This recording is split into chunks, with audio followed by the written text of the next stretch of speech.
I'm Logan Crawford, and right now on GBN, we're sharing a deeply moving and faith-filled story in an amazing book. It is called Walking Her Home, Learning to Say Your Will, Not Mine, and it is written by a terrific author. Her name is Cami Lundt.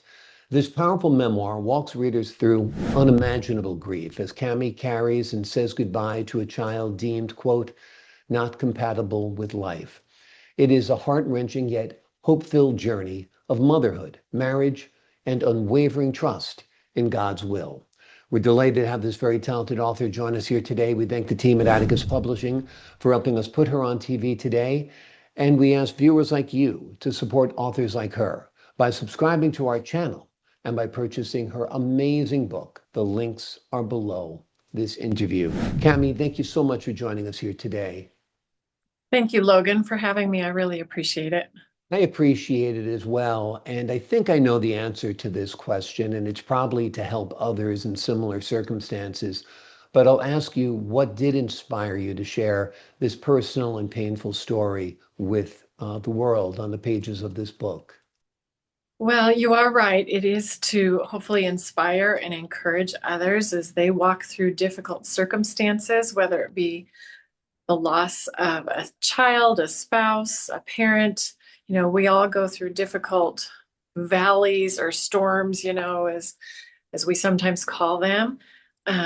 But I feel like in my book, you can see instances of God's faithfulness written throughout all of that time frame in our life, as well as his provision, his preparing us for those circumstances, and also being able to have joy and still praising God through those circumstances, because he definitely gives joy in some of the most difficult times in our lives.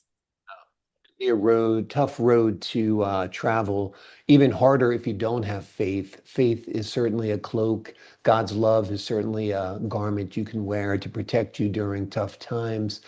Talk to us a little bit about when you first learned about your daughter's diagnosis. Well, we went in for our 20-week ultrasound, and they told us that her brain measurements were pushing the normal limits and that she had calcifications on her heart. And so they had us come back in for another appointment, of course, to try to get more information. And that's when we were told that she had trisomy 13 as well as Dandy Walker brain malformation. It must have been a very, very painful time. And perhaps even the doctors encouraged you to terminate the pregnancy. Talk to us about the decision you made and how you found the strength to continue with the pregnancy despite the prognosis. Well, yes, they definitely did encourage premature delivery. They told us that if she lived, she wouldn't live more than 5 minutes. And if for some reason she did live even longer than that, um, her quality of life would just not be good at all. But, having the faith that I have in God, I just felt like that was not right to do. And I knew that God can do miracles. And so that was our hope and our prayer as we waited those next months. We just hoped and prayed that God would do miracles in her life and in her body. And he certainly did. So we were very thankful that we got way more than 5 minutes. Yeah. How long did your daughter survive after delivery? She lived almost 5 years. It was Wow. just a couple months short of her fifth birthday. Yeah. Amazing. What role did your faith play throughout this journey? Well, it was definitely a necessity of my life. I mean, at first, I had questions and I started doubting who I had learned. I had grown up in a Christian home and learned all of these things about the Bible. And at the beginning, I started doubting, Mm. how could he say he was my friend and do this to our family, um, and to our baby?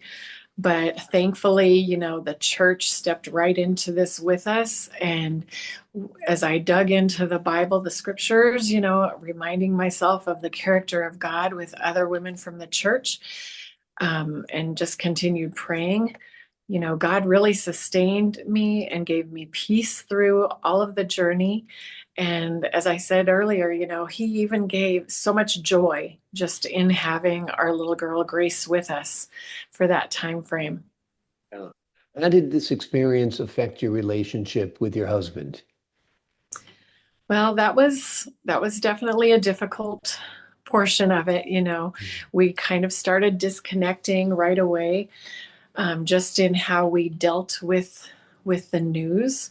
I was praying for more time, and my husband, he loved God, but he just kind of felt like there was the over our house, and he just thought that we needed to get through the loss as quickly as possible. He definitely wasn't wanting that premature delivery, but he just, we carried it a different way, and we got support from different people, and it was just very hard. We disconnected, and as our, through the next couple of years of Grace's life, we still just kind of did a lot of things separately, and we had a move in that time frame, to a different city, and he was there working, and it was just difficult. I started putting Grace first instead of him as the husband of our household, and so it definitely put a strain on us. It's tough. I mean, it's probably the number one cause or one of the top causes of breakups is when someone has a profoundly handicapped child. The stresses are unimaginable. And like you said, the time, the energy, the love tends to go to the person who needs it, and that's the child. So it's tough. Did you guys survive as a couple? Tell us how you did survive if you did, or what happened. We thankfully did. In a couple years in, our marriage just took a big crash. And it was just decision time. What were we Yeah. going to do? Were we going to divorce, like, a lot of the world chooses, or Yeah. would we try to fight for our marriage? And we did choose to fight for our marriage, and we started taking really intentional steps, to put it back together. Christian counseling was definitely a must and incredibly helpful during that time. Um, and one of the things that our counselor even noticed, when we first came into the office that first day, we were sitting at opposite ends of the couch. But by the end, we were back sitting right next to each other, holding hands. And God really, I needed a miracle in that we both did, and God really came through. And we are just so grateful. We're going to be celebrating 35 years here in August. So Wow. we are That's very, great. yeah. Wonderful, wonderful. I'm glad you guys survived. Like I said, it's an unbelievable challenge that you guys went through, but love prevailed. And, I think George Bush, the first George Bush president, said, the best thing a father can do for his children is to love their mother. And that love isn't necessarily a noun, it isn't a feeling, but it's a verb, it's an action.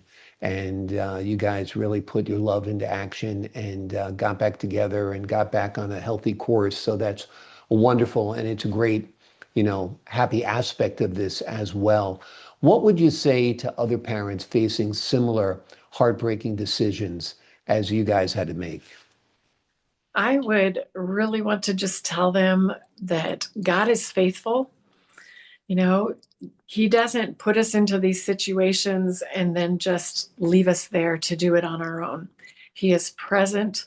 He prepares us for each step along the way. We tend to look at well, what's going to happen next year, or how are we going to finance this with all these hospitalizations and things like that. But God prepares us, and He provides for us, and He helps us through every part of the way. And I'm not saying that there aren't very difficult portions in there. There was a lot of fear, there was a lot of insecurity, but God, if you cling to Him, He is so faithful to be there for every step of the way. He definitely was through the pregnancy and her birth and life and even her death. So What was it like writing this book? Was it difficult to relive it? Was it kind of a great way to honor her legacy? A little bit of both? Tell us. it was a little bit of both. I just really wrote it with the intention of wanting to help others because everybody goes through difficult times. And I really hope that as people read it, they will see God's faithfulness sprinkled through and how he works in our lives through these situations. But I definitely would also say that it was healing and helpful for me to write it, even just to piece together all of those steps and how God was faithful. And it's really an incredible journey to write down what's going on in your life and see each step of the way how he prepares you and works throughout your life. Oh, it's a great testimony of faith and love, and we're delighted that you did write it. The name of the book is Walking Her Home, Learning to Say Your Will, Not Mine. It is a soul-stirring testimony of grief, grace, and God's unwavering presence. Cami, thank you so much for joining me here today. Thank you so much for having me. I appreciate it. I appreciate your great faith and your insight. To the folks at home, I'm Logan Crawford for the Global Book Network. So long for now.